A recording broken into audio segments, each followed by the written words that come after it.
안녕하세요. 사연 읽어주는 남예입니다. 오늘도 와주셔서 감사합니다. 구독과 좋아요 부탁드리며 오늘의 사연 바로 시작하겠습니다. 아내와 마주 앉은 지 30분째 아무 말도 없이 시간만 보내는 게 의미 없다 싶어 일어나려던 저를 아내가 붙잡았습니다. 두 눈에는 눈물이 그렁했고 저를 잡은 손은 가늘게 떨리고 있더군요. 여보, 정말 나를 이렇게 떠날 거야? 당신 불치병 환자인 날 버리고 가도 편하게 살 수 있을 것 같아? 그놈의 병. 그 핑계로 내 발목 잡은 거, 나 이제 안 참어. 아니, 못 참어. 대체 언제까지 그 가짜는 핑계로 내 삶을 엉망진창으로 만들 거야? 당신 진짜 너무한다. 나 대학생 때 당신 만나서 지금까지 20년 넘게 당신 여자친구로 당신 아내로 살았어. 그거 외에 난 진짜 나 아픈 거 치료하는 거 외에는 다른 데 눈 한 번 돌린 적이 없어. 그런데 아픔을 치료하는 게 잘못된 거야? 그러면 나는 계속 아픈 채로 살아야 돼? 웃기고 있네. 네가 아프건 말건 나 이제 상관 안 해. 더 이상 죽는다 어쩐다 해도 나한테는 조금도 안 먹혀. 그냥 조용히 꺼져. 내 인생에서 나가라고. 너 같은 불량품 인간 애시당초 만나는 게 아니었어. 뭐? 불량품? 당신 진짜 그게 아내한테 할 말이야? 내가 못할 말은 또 뭔데? 너는 뭐 그 입 가지고 제대로 해야 하는 말만 하고 살았냐? 진짜 내로남불도 유분수지. 이러고 너랑 대거리 하는 것도 지긋지긋하고 소모적이니까 꺼지라고. 널 만나고 지금까지 내가 되는 일이 하나도 없어. 아이, 꺼져! 제 일갈에 아내는 온몸이 얼어붙은 듯 움찔하며 눈물을 글썽였습니다. 저놈의 눈물, 글썽이는 큰 눈, 저 눈에 약해지기를 수십 번. 하지만 더 이상 어림도 없죠. 눈에 눈물이 아니라 눈물 할아버지의 할아버지를 담아도 이번만큼은 절대로 저 여자를 제 인생에 들이지 않을 거라 다짐하고 또 다짐하며 한자 한자 또박또박 최후 통첩을 했습니다. 이혼하자. 그냥 깔끔하게 이혼하자고. 여기서 합의로 깨끗하게 가면 그래. 네 병으로 인해 내가 피해본 거 그거 묻지 않고 깔끔하게 정리해줄게. 그런데 계속 이렇게 지질지질 내 바짓가랑이 자꾸 늘어지면 나도 가만 안 있어. 병이고 나발이고 아주 제대로 물어뜯어서 버려줄 테니까 생각 잘해. 여보, 어떻게 이렇게 매정할 수가 있어? 아픈 나를 어떻게? 아내가 두 손에 얼굴을 묶고 펑펑 울기 시작했습니다. 하지만 제 마음은 조금도 변함이 없었죠. 중간중간 엷은 흐느낌을 섞어가며 마치 노래하듯 가녀리고 구슬프게 우는 아내의 습성은 어김없이 제가 이혼 얘기를 한 순간에도 나오더라고요. 마치 인어공주가 뱃사름을 흘리는 노래처럼 가늘고 길게 때로는 한숨과 흐느낌을 섞어 우는 저 소리에, 그래요, 저 소리에 홀리지 말았어야 했습니다. 20년 전 봄, 그때도 딱 저 소리에 홀려 봄날 아지랑이처럼 스물스물 아내에게 빠져들었던 거. 그때부터 제 인생이 꼬이기 시작했습니다. 군대 제대 후 3개월을 놀고 복학한 첫 학기, 봄의 캠퍼스였습니다. 사실 군대에 가기 전에 저는 썩 유쾌하지 않은 사건에 휘말렸었어요. 제 입으로 말하기는 조금 민망하지만 제 외모가 아주 나쁜 편은 아니거든요. 집안 유전으로 어깨가 엄청 넓고 조금만 운동해도 장근육이 많이 붙는 행운의 몸을 타고난 사람입니다. 부모님은 키가 작으신 편이지만 돌아가신 할아버지가 구척 장신이셨는데 제가 격세 유전으로 할아버지를 닮아 키가 또 크고요. 일단 남자는 키 크고 어깨 넓고 얼굴 작으면 어지간한 다음에야 잘생겨 보이잖아요. 고등학교 때부터도 주변 여고에서 저보러 학교 앞으로 오고 학교에서 러브레터도 많이 받은 경험이 있어서 누가 저를 좋아하는 거 낯선 경험은 아닙니다. 그런데 저도 모르게 삼각관계의 주인공, 그것도 양다리의 주인공이 될 줄은 꿈에도 상상을 못했죠. 소문이 소문을 만들고 아니 땐 굴뚝에도 진짜 연기가 나더라고요. 저는 진짜 밥 사달라고 해서 밥을 사줬고 어쩌다 보니 일주일 상간으로 똑같은 메뉴를 각기 다른 여자 동기에게 사줬을 뿐인데 그게 어떻게 양다리가 된 것인지는 아직도 모르겠습니다. 어쨌건 그 두 동기가 제 앞에서 정말 머리끄댕이를 잡고 싸웠고 저는 멀뚱히 있다가 천하의 불쌍놈이 되어버렸지요. 마침 군대에 갈 때도 되었겠다. 이 꼴 저 꼴 안 보고 그냥 달아나자 싶어 군대를 갔거든요. 이후 군대에 들려온 소문에 의하면 그 둘이 저를 짝사랑하다가 각자 자작극을 벌인 게 부딪혀 벌어진 사건이라고 하더라고요. 다행히 저에 대한 오해는 풀렸고 오히려 동전론까지 돌고 있다는 말과 그 두 동기는 학교 내에서 이상한 애들로 찍혀서 찍소리 않고 공부만 하고 있다는 소식이 마지막이었습니다. 고맙게도 제가 복학을 했을 때 동기들은 얼마 남아있지 않았고요. 그때의 경험으로 저는 소문을 절대 믿지 않습니다. 아니 땐 굴뚝에 연기 폴폴 나는 걸 제가 직접 경험했으니까요. 하지만 알았어야 했습니다.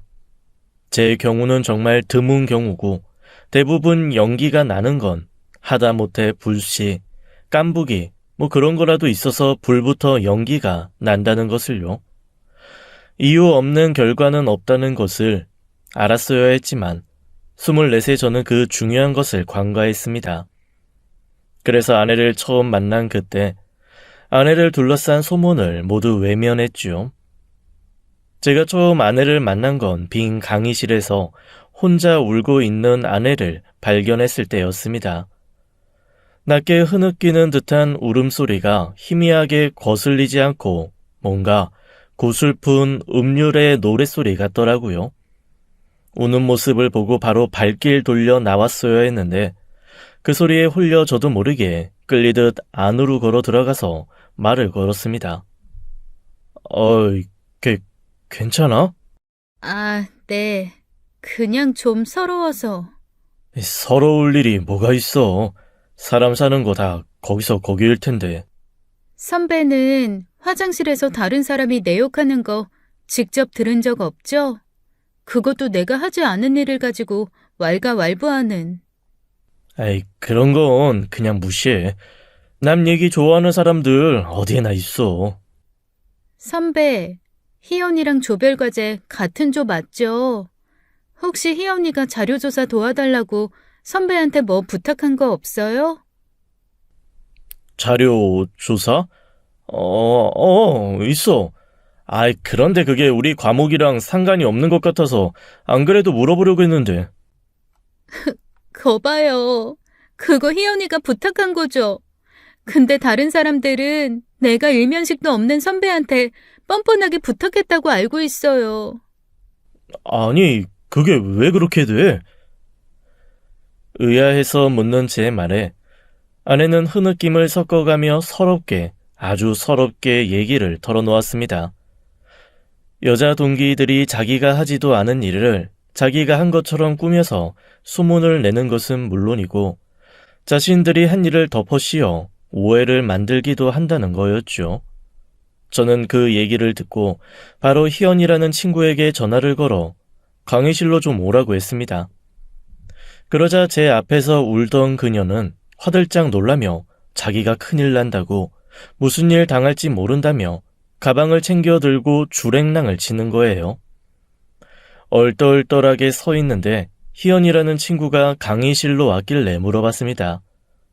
너 나한테 자료조사 도와달라고 한 거 그거 진짜 네가 필요해서 그런 거야? 네. 선배가 자료조사는 빠르게 잘할 수 있는 거니까 언제든지 부탁하라고 하셨잖아요. 그런데 그게 지금 너랑 나랑 같은 조에서 해결해야 하는 뭐 그 과제 때문은 아닌 거지? 네. 꼭 그 과제에만 필요한 건 아니죠. 뭔가 애매하게 대답하는 후배의 말을 들으며 저는 어쩌면 울며 뛰어나간 사람이 맞는 말을 한 것일지도 모른다는 생각을 했습니다. 확인을 해야 했죠. 혹시 강나연이라는 친구, 그 친구랑 관련 있어? 선배가 걔를 어떻게 알아요? 걔가 선배한테도 또 뭔가 사고 쳤어요? 선배, 걔 진짜 이상한 애예요. 세상 험한 일은 다 자기한테 오는 것 같은 코스프레 하면서 불쌍한 척 오지는 애라고요. 왜요? 그 자료조사 부탁한 거 가지고 걔가 또 뭐라고 그래요? 갑자기 후배가 발끈하며 저한테 따져 물었습니다. 저도 당황해서 말이 꼬이더라고요. 아니, 네가 부탁해놓고 걔가 부탁한 거라고 그랬다며. 미치겠네 진짜. 내가 필요해서 부탁한 걸 왜 걔가 했다고 해요 제가. 아 선배 하지 마세요. 그냥 제가 할게요. 그렇게 버럭 화를 내고 강의실을 나가버리는데 그때는 그 모습이 꼭 똥 싼 놈이 성질 내는 것처럼 보였습니다. 강의실을 나와 두리번거리고 있는데 바깥쪽 가장 구석진 자리 벤치에 아내가 앉아 있는 것이 보였습니다. 하늘을 멍하게 올려다보며 눈물을 뚝 흘리는데 그 눈물이 꼭 제 가슴으로 떨어지는 것처럼 찌르르 울리더군요. 그때 그 울림이 떨림이 아닌 경고라는 걸 깨달았어야 했는데 제가 너무 어리고 어리석었죠. 그날 이후 저는 그녀의 보호자이자 방패막이 가장 친한 친구이자 연인이 되었습니다. 정말 신기하게도 단 한 명도 축하한다는 말이 없는 커플이었어요. 아내는 처연하게 그 일로 제게 종종 사과를 했습니다. 내가 너무 미움받는 사람이라 사랑받아야 마땅한 오빠도 미움받는 것 같아. 미안해. 내가 정말 미안해. 난 이 세상에 태어나면 안 되는 사람이었나 봐. 오빠도 나 때문에 미움받는 거 하지 말고 그냥 나 버려. 무슨 소리야? 아이, 사람이 뭐 물건이야 버리게? 그런 소리 하지 마. 저는 아내가 그렇게 뿌리 죽을수록 더욱 나를 세우고 아내를 보호하고 다른 사람들을 매서운 눈으로 봤습니다. 한마디로 눈에 뭐가 씌어서 정신을 못 차린 거죠. 이때 버리고 가라 했을 때 진짜 아이고 고맙습니다 하고 갔어야 했는데 미련한 저 남들이 하는 얘기에 귀 닫고 끝까지 거기 버티고 있었네요. 아내는 말이 정말 적은 여자였습니다.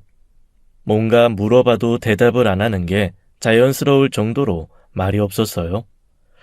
그러니 당연히 사람들은 그런 아내의 소통 태도에 답답해 하기도 하고 오해를 하기도 했습니다. 무시했다는 느낌을 받는 것은 보통이고 그것 때문에 대놓고 따지는 사람도 있었죠. 그리고 참 잘 웁니다. 어느 날은 글쎄 같이 밥을 먹고 있는데 멸치볶음을 보고 눈물을 뚝뚝 흘리는 거 있죠. 이유는 하나, 이 작은 생명이 이렇게 바짝 말라 동료들과 시체의 산처럼 쌓여있는 게 너무 마음 아프다는 거였어요. 같은 밥상에서 밥 먹던 다른 학생들이 그 말을 듣고 입맛이 뚝 떨어진다는 듯 숟가락을 탁 내려놓고 에이씨 하며 식판 들고 일어났지만 전 아니었습니다. 그렇게 생각하는 그 감수성이 너무 예뻤거든요. 미쳤던 거죠. 그래, 앞으로 멸치는 먹지 말자. 그렇게 다독이는 저를 보며 주변에서는 더 이상 저와 그녀 사이에 별말을 하지 않게 되었습니다. 그냥 미친 애 옆에 미친 애 정도로 보는 것 같더라고요. 하지만 저의 연애가 내도록 순탄했던 건 또 아닙니다. 그런 성격이니 절 힘들지 않게 할 리가 없잖아요. 사실 조금 활발하게 만들어 보려고 저 엄청 노력했습니다. 일부러 아웃도어 데이트 일정도 막 잡고 콘서트나 축제도 열심히 끌고 다녔어요. 그런데 그때마다 예의 그 눈물바람은 어김이 없었습니다. 이유도 다양했죠. 먼저 축제에서 우울한 이유는 자기를 뺀 다른 사람들이 다 행복해 보인다는 거였습니다. 극한의 어둠 속에 빛이 들어가면 유난히 더 밝아 보이는 것처럼 모두의 행복 아래 자신의 불행이 더 도드라진다는 거였죠. 콘서트도 마찬가지였어요. 자기는 태어나서 뭔가를 듣고 감동받아 본 적이 없는데 여기 모인 사람들은 다 감동받아 울고 환호하고 하는 게 너무 부럽고 자기가 하찮게 느껴지는데요. 아웃도어는 말할 것도 없죠. 놀러온 사람들이 갖고 온 용품, 장비 보면서 부러워가지고 우울하고 마음껏 즐기는 모습에서 걱정 없어 보여 부럽고 진짜 살면서 우울할 이유만 수집해서 늘리는 취미가 있는 사람 같았습니다. 어떻게든 밝은 세상으로 끌어내려고 애쓰는 저한테도 오히려 이런 말을 하더라고요. 그렇게 착한 사람이고 싶어? 그냥 버리라니까. 왜 안 버려? 아니, 남녀 사이에 서로 합의가 되어 헤어지는 거면 헤어지는 거지. 버리는 게 어디 있습니까?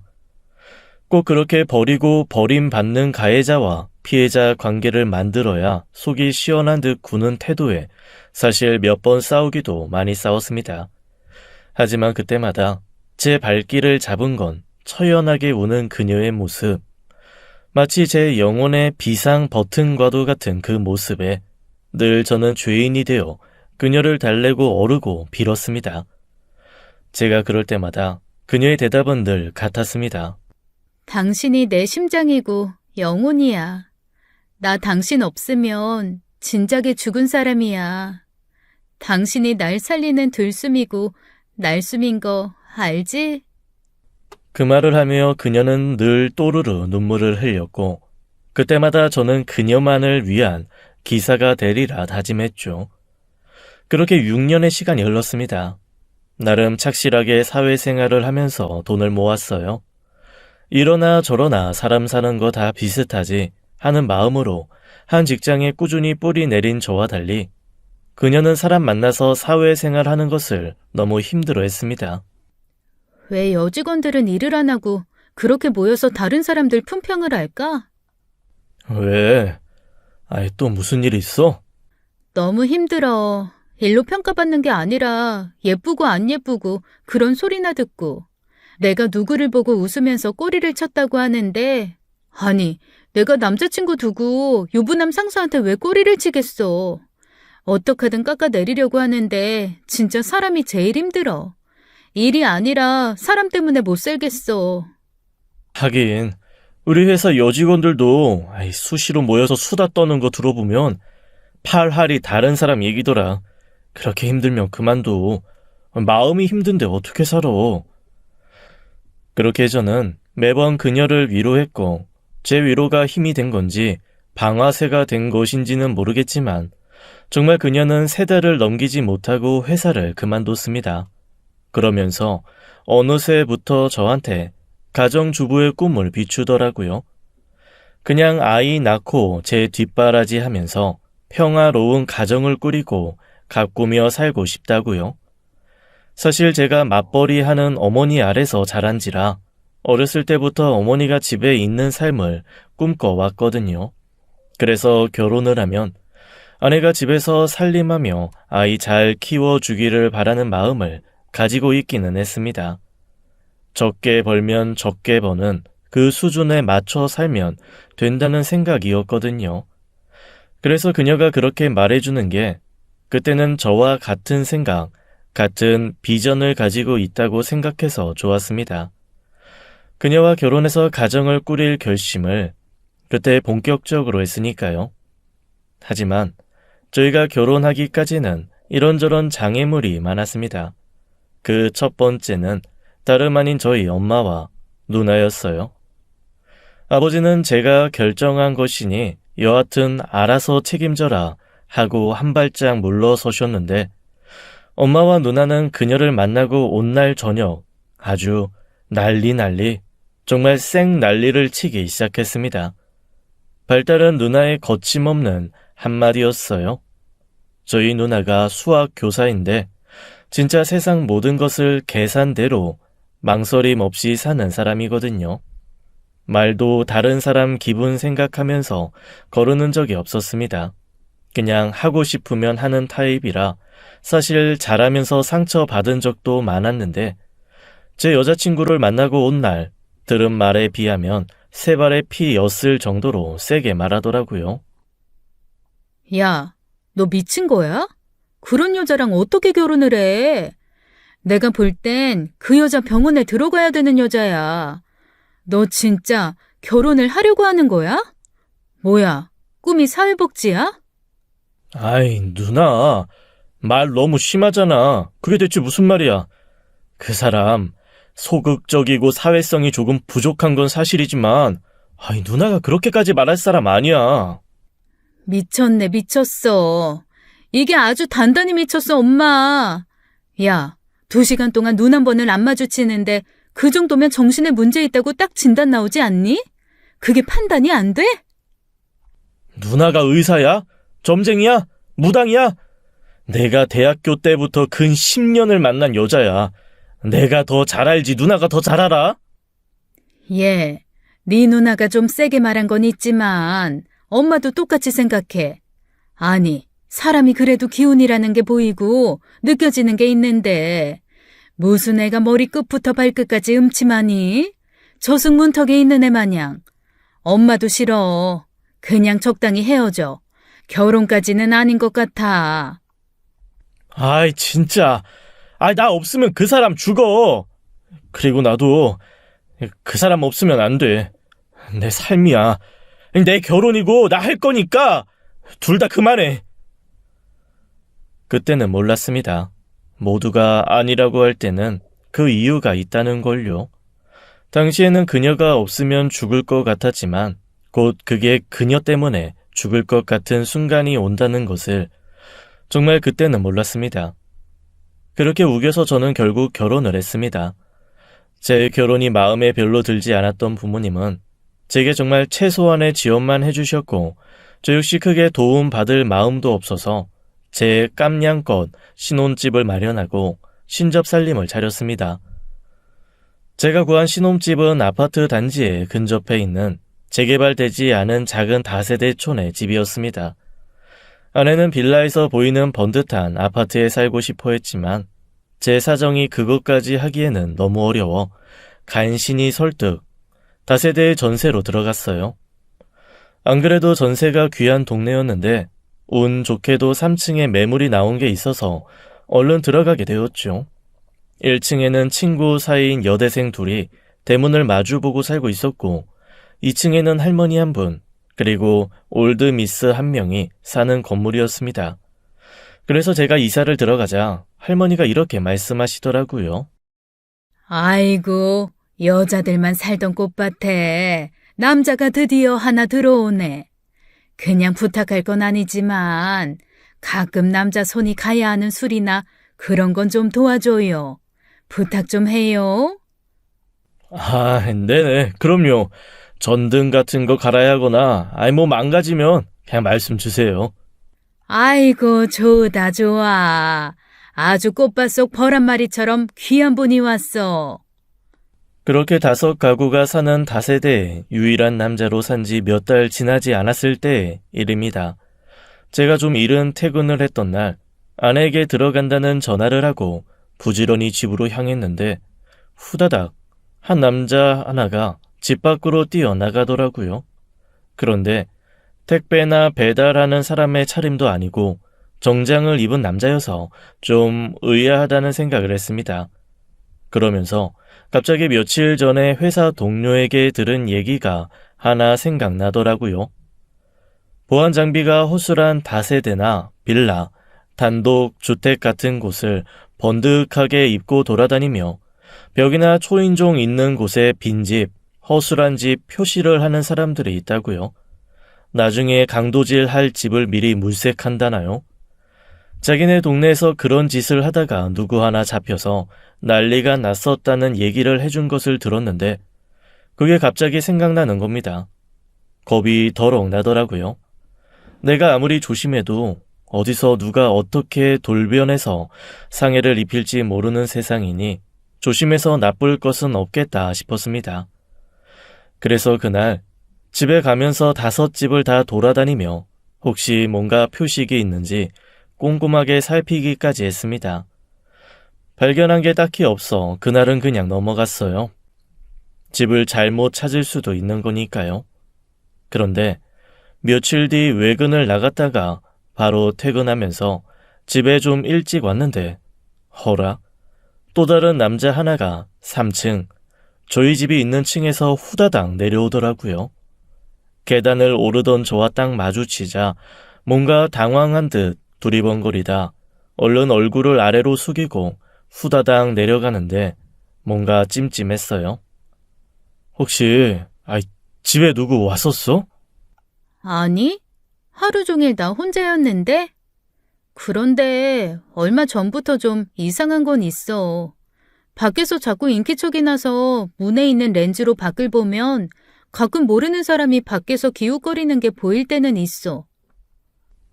그래? 이상하네. 당신이 같이 있으면 모르겠는데 좀 무섭기는 해. 다음에도 그런 일 있으면 그냥 경찰에 전화해.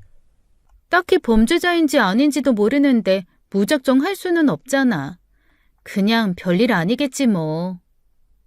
세상이 험하잖아. 조심해야지. 그렇게 찜찜한 기분으로 며칠이 또 지났습니다.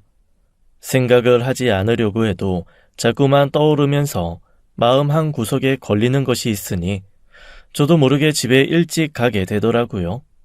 그날도 칼퇴근을 하고 집에 부지런히 가는 길이었습니다. 아내에게 대충 도착 시간을 알려주며 뭐 필요한 거 없냐고 했는데 평소 같으면 제깍제깍 문자 확인을 하던 아내가 답이 없더라고요. 불안한 마음이 확 올라왔습니다. 걱정이 되어 쟁걸음으로 건물 안으로 들어서서 계단을 오르는데 어떤 남자 하나가 또 후다닥 3층에서 뛰어 내려오더라고요. 저기요! 여기 어떻게 오셨어요? 무슨 일이시죠? 하지만 남자는 대답 없이 냅다 건물 밖으로 뛰어나가기 시작했습니다. 정말 이상하더라고요.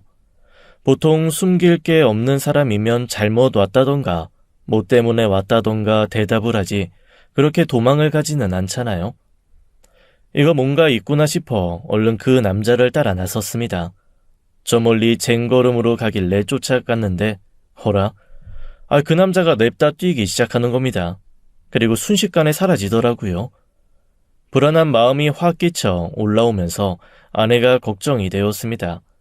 불이 나게 집으로 달려가 문을 열었는데 거실 구석에 불도 켜지 않고 아내가 앉아 덜덜 떨고 있더라고요. 왜 그래? 무슨 일이야? 무서워. 어떤 남자가 막 발로 문 차고 나오라고 하고 대답 안 했더니 막 문을 열려고 하고 나 무서워. 뭐라고? 내가 그 자식을 잡았어야 하는데. 아니야, 절대 그러지 마. 그러다가 혹시 상대가 당신 해치기라도 하면 어떡해. 근데 여보, 나 너무 무서워서 여기 못 살 것 같아. 우리 경비실 있고 CCTV 있는 그런 데로 이사 가면 안 될까? 나 진짜 너무너무 무서워. 아내가 덜덜 떨며 눈물을 뚝뚝 흘리는데 이건 정말 안 되겠다 싶었습니다. 그래서 저는 그 다음날 바로 대출을 알아보고 제가 할 수 있는 한 최대로 돈을 땡겨서 저희 집에서 보였던 아내가 원한 그 아파트에 월세를 구했습니다. 도저히 전세까지는 힘들어서 매달 부담이 조금 되지만 월세라도 살아야겠다는 생각이었어요. 이사를 준비하면서도 그 남자들의 정체가 풀리지 않아 불안했지만 아파트로 이사를 가면 더 이상 볼 일이 없겠지 싶었죠. 다른 3명의 인상착의를 대충 기억나는 대로 다세대 이웃들에게 말해줬습니다. 혹시 모르니 조심하라고요. 아내는 아파트로 이사 가는 게 정말 좋았던 모양이더라고요. 아내를 알고 만난 이후로 가장 밝고 행복해 보였습니다. 비록 그곳으로 이사를 가기 위해 제가 낸 빚으로 저는 회사 끝나고 대리 운전도 해야 하고 주말에는 선배네 공장에서 물류 아르바이트로 해야 하는 상황이 되었습니다. 하지만 행복해하는 아내를 보니 그 모든 것이 다 아무렇지도 않더라고요. 이제 좀 안전하고 편안한 곳으로 왔으니까 이웃들이랑 교제도 좀 하고 그렇게 지내. 아무래도 내가 퇴근 후에는 그렇고 주말에도 일하느라 집에서 시간 많이 못 보내니까 당신이 너무 심심할 것 같아. 아니야. 나 편하게 살게 해주려고 당신이 노력해준 건데. 집에서 나랑 시간 못 보낸다고 불평하면 안 되지. 내가 내 외로움은 알아서 해결할게. 너무 걱정하지 마. 그때는 아내의 그 말이 고맙기만 했습니다. 저를 이해해주고 제게 고마워하고 배려하는 것으로 들렸으니까요. 그런데 아내에게 제가 너무 큰 걸 바란 것일까요? 그저 이웃과 교제하며 지내달라고 한 게 전부인데 아내는 교제가 아닌 싸움을 벌이기 시작했습니다. 정말 생각하지도 못한 전개였죠. 그 시작은 바로 엿집이었습니다. 2달 만에 처음으로 쉬는 주말이었습니다. 제가 너무 일만 하면서 쇠진해 가니까 선배가 억지로 하루 휴가를 주더라고요. 덕분에 집에서 간만에 쉬는 날이었는데 장 보고 오겠다던 아내가 조금 늦어진다 싶더니 밖에서 곧 시끄러운 소리가 들리면서 아내의 비명이 울려 퍼졌습니다. 놀래서 밖으로 뛰어나갔죠. 아니, 이게 대체 웬일입니까? 아내와 옆집 여자가 진짜 머리채를 잡고 서로 싸우고 있더라고요. 놀라서 2 사람을 뜯어 말렸습니다. 아내를 일단 집 안으로 들여보내고 옆집 여자에게 뭐 하는 짓이냐고 그랬죠. 뭐 하는 짓? 그건 저 미친 여자한테 물어봐야지. 아니, 바로 옆집에서 돌았나 진짜? 남의 남편한테 꼬리를 쳐? 저 여자 왜 들여보내? 왜? 당장 나오라 그래. 내가 아주 오늘 저 미친 여자 머리털 죄다 뽑아서 잘근잘근 밟아버릴 테니까. 뭐라고요? 누가 누구를 꼬셔요? 아니, 뭔가 오해가 있으신 모양인데 제 아내 그럴 사람이. 등잔 밑이 어두운 거야 이 양반아. 그러면 내 남편이 무슨 상상 속에서 유혹받아서 집에 와서 기분 더럽다고 저러겠어? 나오라고 해. 삼자 대면해서 시시비비 가리면 되잖아. 그러자 옆집 남편이 나와 자기 아내를 막 끌고 들어가더라고요. 동네에 창피하니까 그만하라고 말입니다. 그러면서 진짜 저를 무슨 벌레 보듯 보면서 마누라 관리 잘하라고 하며 문을 쾅 닫고 들어가는데 아니, 너무 어이가 없었습니다. 집에 들어와 아내에게 물어봤죠. 그랬더니 아내의 대답은 명쾌했습니다. 그 여자 의부증이야. 아주 날 볼 때마다 괴롭혀서 내가 아주 단단히 혼내주려고 마음먹었는데 진짜 당신 때문에 참았어. 저 여자 남편 봤지? 대머리에 배 나온 남자. 내가 미쳤어? 당신 두고 그런 사람을 꼬시게. 아내의 말을 듣고 나니 어이가 없더라고요.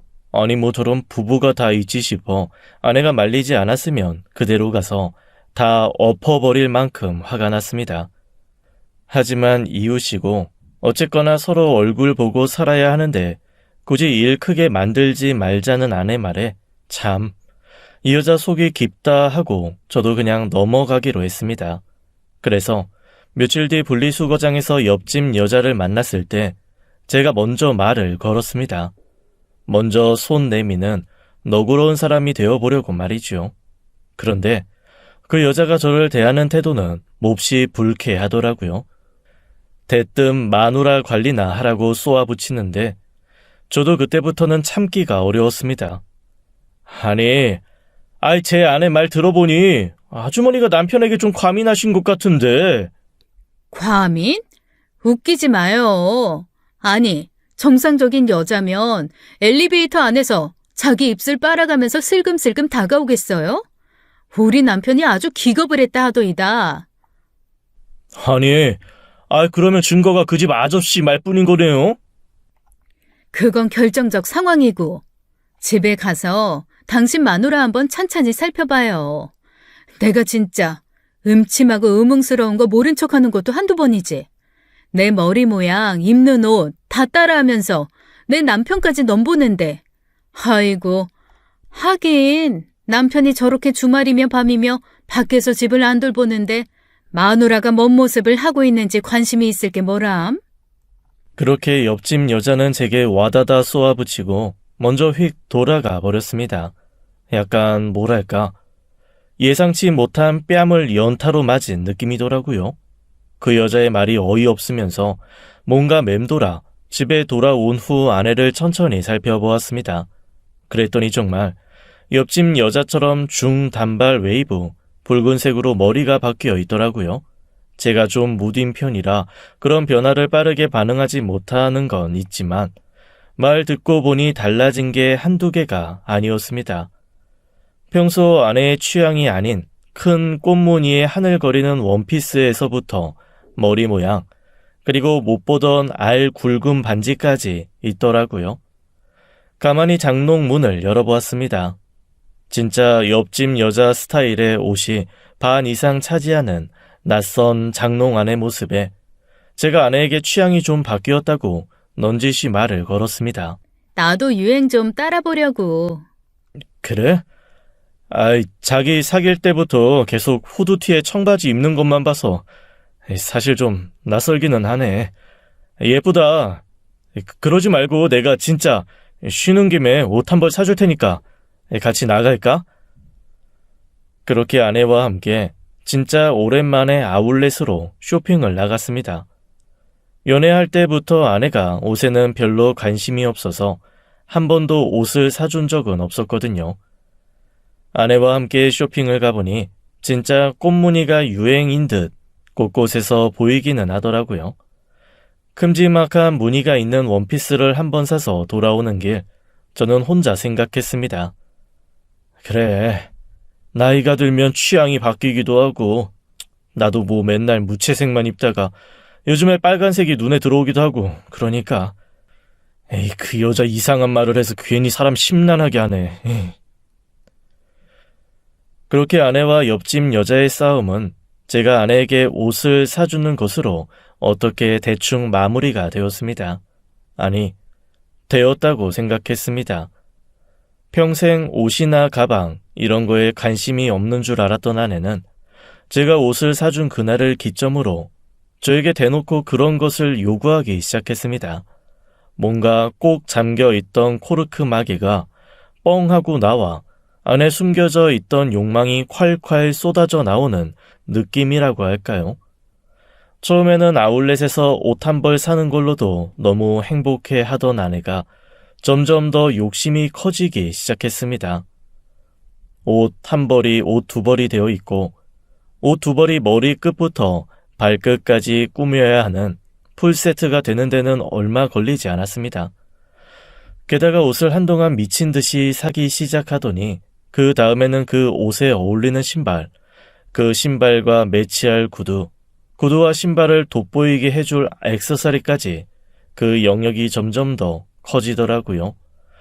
제가 이렇게는 너무 힘들다고 몇 번 얘기를 해봤지만 그때마다 아내는 저한테 과도하게 성을 내기 시작했습니다. 그러다 어느 날은 제 앞에서 울며 불며 자기는 정말 이렇게 살고 싶지 않다고 고래고래 소리를 지르더라고요. 제가 무슨 소리냐고 했더니 진짜 오랜만에 고등학교 동창을 만났는데 고등학교 때 자기보다 훨씬 못하던 그 친구가 부자 남편 만나 머리끝부터 발끝까지 명품으로 휘감고 와서는 아내를 무시했다는 거예요. 그러면서 아내는 적어도 그 동창이 들었던 가방 하나 정도는 있어야겠다며 제게 가방을 사달라고 하더라고요. 한편으로는 아내한테 미안하기도 했지만 한편으로는 조금 속상하기도 했습니다. 전 진짜 최선을 다해서 아내에게 하고 있는데 아내한테는 제가 그저 부족하기만 한 것 같은 느낌이었거든요. 제가 어떻게 하든 조금만 참자고 설득을 해봤지만 아내의 고집은 꺾이지 않았습니다. 게다가 제가 아내가 원하는 걸 사주지 않자 아내의 우울증이 점점 심해지기 시작했어요. 이러다가는 자해를 할 것 같은 불안감마저 들어서 하는 수 없이 제가 카드를 주고 사고 싶은 것을 사라고 얘기를 했죠. 아내가 웃는 것을 보니 그래, 조금 더 아르바이트를 하고 힘들더라도 아내가 원하는 것을 해주는 게 그게 좋은 게 좋은 거지라는 생각으로 제 마음을 다잡았습니다. 그런데 이게 웬일일까요? 일하던 도중에 날아온 카드 메시지를 보고 저는 기절 초풍할 뻔했습니다. 자그마치 700만 원짜리 하나, 800만 원짜리 하나가 날아오더라고요. 제 카드 한도액이 딱 2천만 원인데 그 한도액의 10분의 1도 저는 써본 적이 없습니다. 그런데 순식간에 거의 한도에 꽉 찰 만큼의 금액이 긁히는 걸 보고 정신이 다 어지러워 아내에게 전화를 했습니다. 여보, 이거 당신이 쓴 거 맞아? 혹시 카드 어디서 잃어버린 거 아니야? 아니야, 가방 샀어. 해맑은 아내의 목소리를 듣고 저는 몹시 당황했습니다. 무슨 가방이 700만 원, 800만 원이야? 정말로 가방 산 거 맞아? 요즘 명품 가방 다 그 정도 가격 하지. 당신이 사라 그래서 샀어. 그런데 원래는 하나만 살까 했었는데 할인도 많이 해주고 이번에 새로 나온 리미티드 에디션이 꽤 괜찮게 나왔더라고. 이거 안 사면 너무 후회할 것 같아서. 그리고 우리나라에 몇 개 안 들어온 리미티드 에디션이라 내 친구는 아마 이거 못 살 거야. 내가 지금 우리나라에서 들어온 것 중에 마지막 하나 샀거든.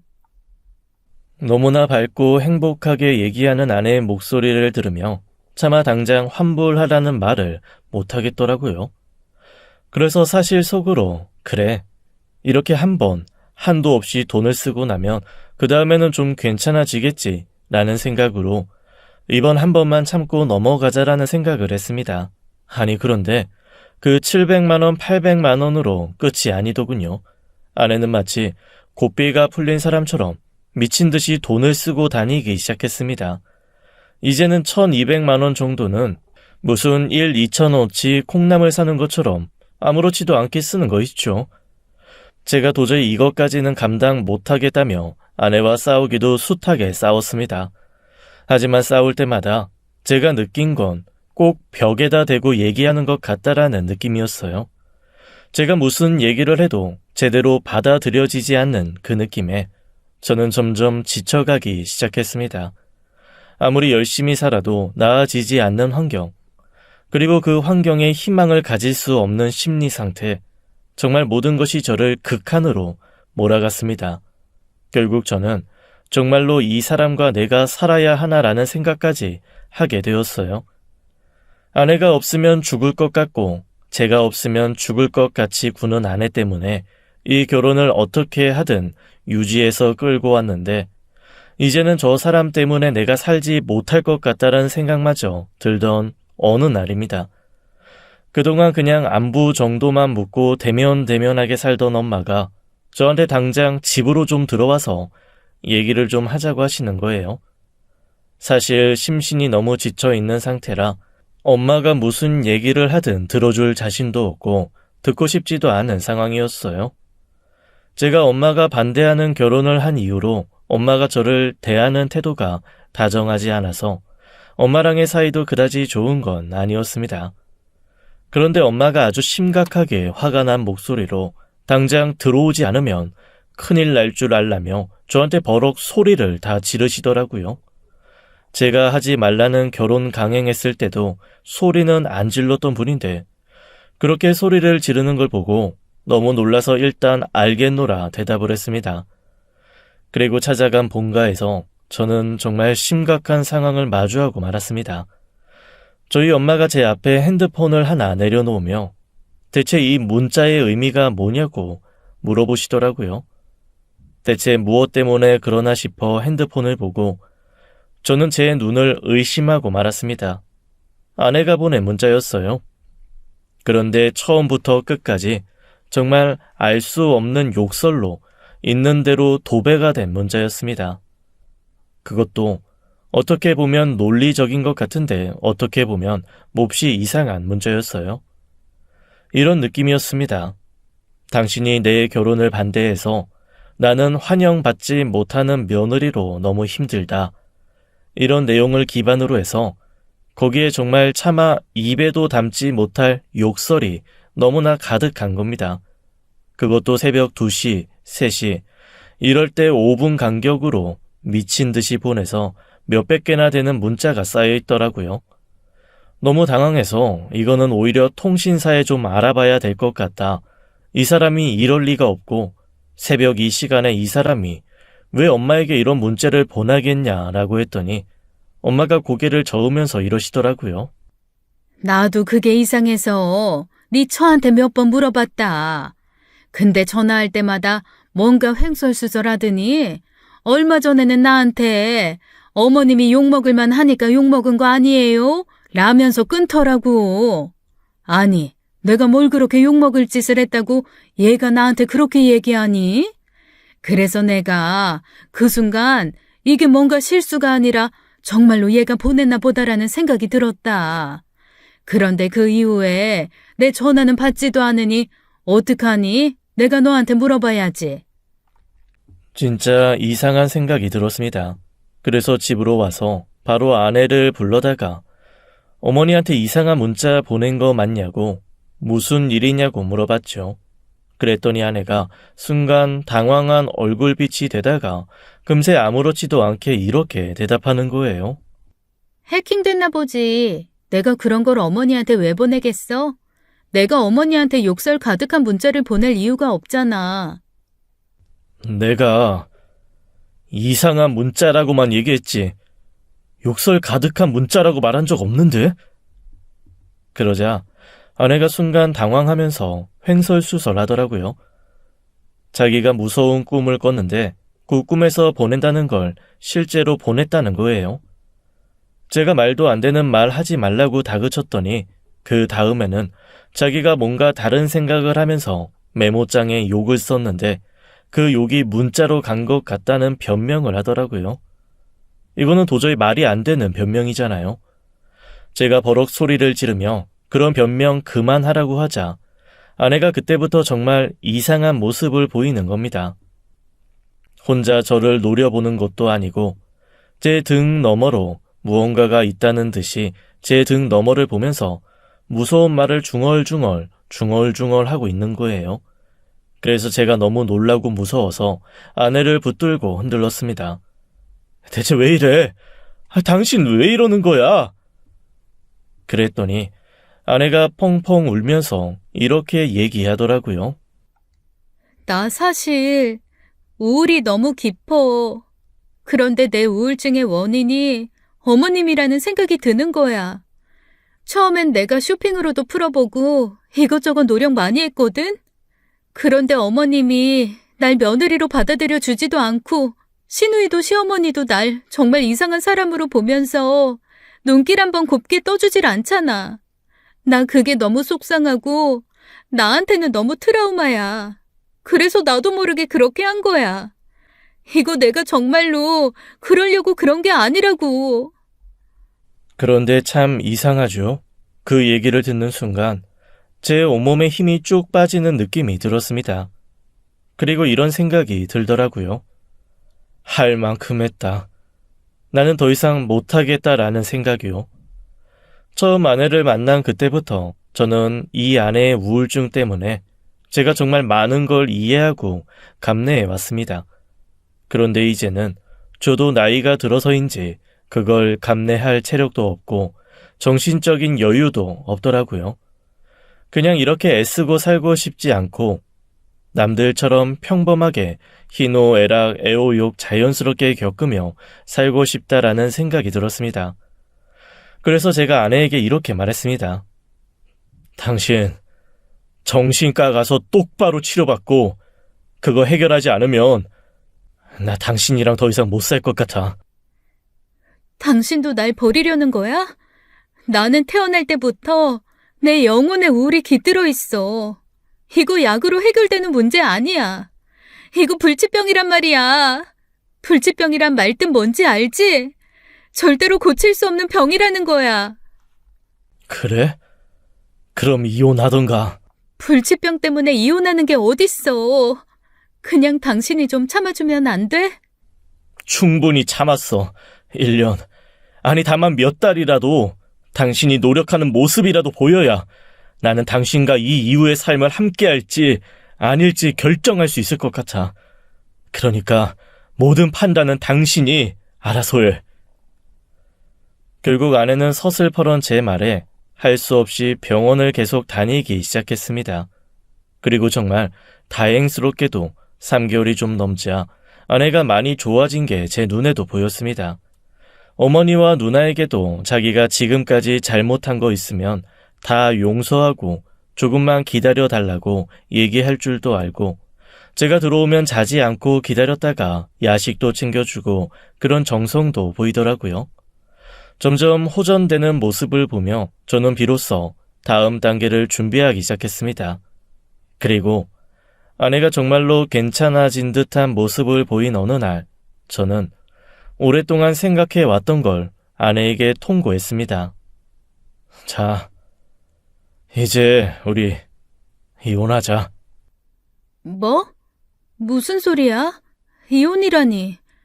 나 당신이 말한 대로 병원 열심히 다녔잖아. 나 점점 좋아지고 있잖아. 그런데 왜 이혼이야? 당신 진짜 나한테 이러면 안 되지. 눈물까지 글썽이며 얘기하는 아내에게 저는 지난 몇 달간 제가 꾹꾹 눌러 참아왔던 사실 하나를 확 터뜨렸습니다. 야, 너 병원 다닌 거 아니잖아. 병원에서 약 먹은 거 아니잖아. 내가 모를 줄 알았어? 너는 모텔이 병원이고 네가 만나는 남자들이 약이냐? 이게 우울증 치료야? 그러면서 저는 아내에게 지난 몇 달간 제가 꾸준히 모아왔던 사진을 휙 집어던졌습니다. 사진을 보고 아내가 몹시 놀라고 당황한 얼굴로 저를 보며 어쩔 줄 몰라 하더라고요. 지난 몇 달간 꾹꾹 참아왔던 제 모든 게 폭발하는 순간이었습니다. 그동안 저는 아내에게 이 사진을 던질 날만 기다리고 있었어요.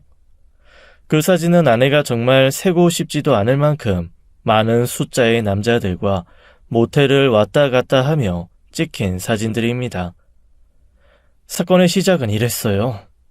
아내가 한참 옆집 여자와 머리끄댕이 잡고 싸울 그 즈음, 우울함에 제가 혼자 나가서 술을 마시고 있는데 거기서 대학 후배를 만났거든요. 그 대학 후배는 아내의 동기입니다. 제가 복학하기 전에 조기 졸업으로 학교를 떠나고 유학까지 바로 가버려서 정말 오랜만에 만난 후배였습니다.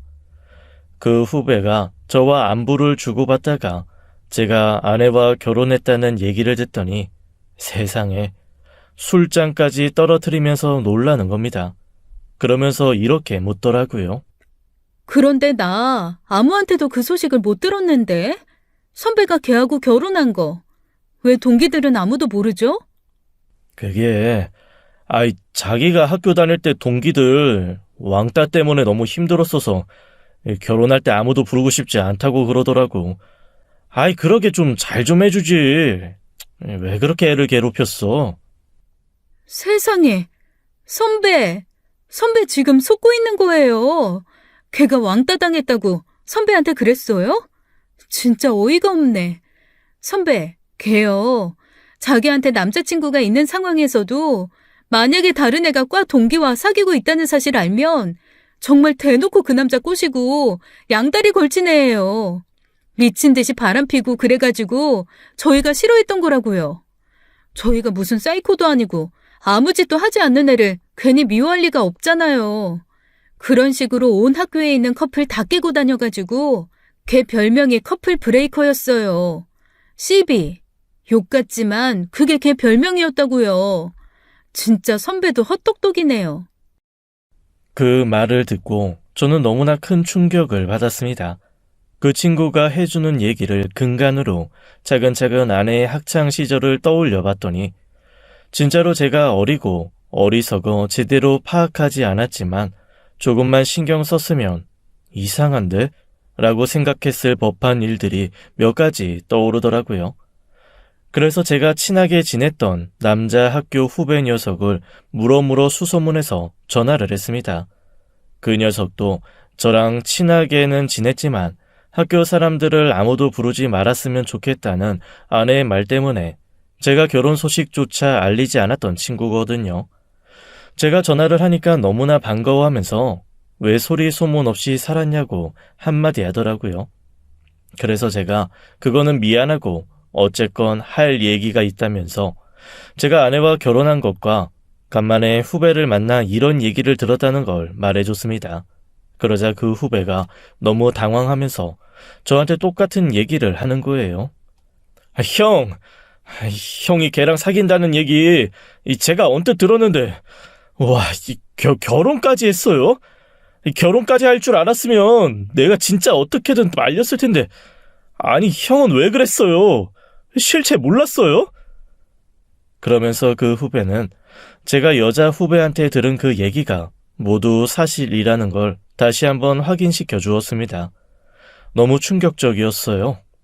그러는 한편 학교에서 있었던 일은 지난 일이니 그냥 모른 척 지나갈까 고민도 됐죠.